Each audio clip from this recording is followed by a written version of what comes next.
What about Christ's deity? So this is the biggest hang-up for Muslims. It's, did Jesus claim to be God or not? Yeah.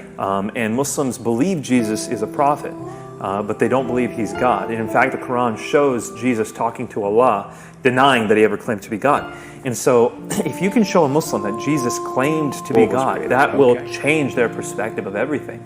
And that was the major battle for me. But when I saw that not just Paul says Jesus is God, you know, in Romans 10:9, for example, not just Peter saying it in 2 Peter 1:1, but Jesus claims to be God in John's Gospel, and not just John, but Matthew, Mark, and Luke. When you start seeing it in the pages of Scripture, that changed everything. I know you're thinking, why can't God just forgive my sins if he wants to? Well, God is an absolutely just God, which means every single sin has to be paid for. Otherwise, he'd be arbitrary. So the fact that he's an absolutely just judge means he had to pay for those sins himself. And he did. And he loves you.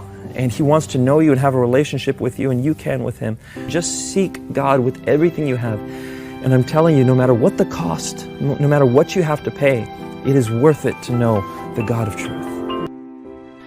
And so the idea that Jesus is God is blasphemy in Islam, and they're trying to defend God when they say there's no way Jesus is God.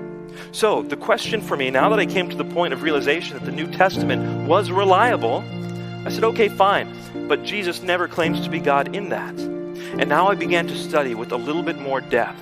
I began to try to look at things. My friend David first handed me the Gospel of John. He said, here, read this. And as I read the Gospel of John, John chapter 1, verse 1 says that Jesus is God.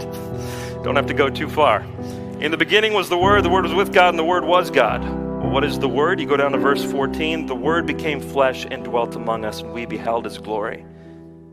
I'm looking at these sets of verses, and I'm trying to find a way around this, because again, from childhood, I've been told Jesus couldn't be God. And now that I believe the New Testament's reliable, how could it possibly say this? So the way I defended that was by saying, well, Jesus isn't saying he's God here. This is John, the author. I want to see Jesus say he's God.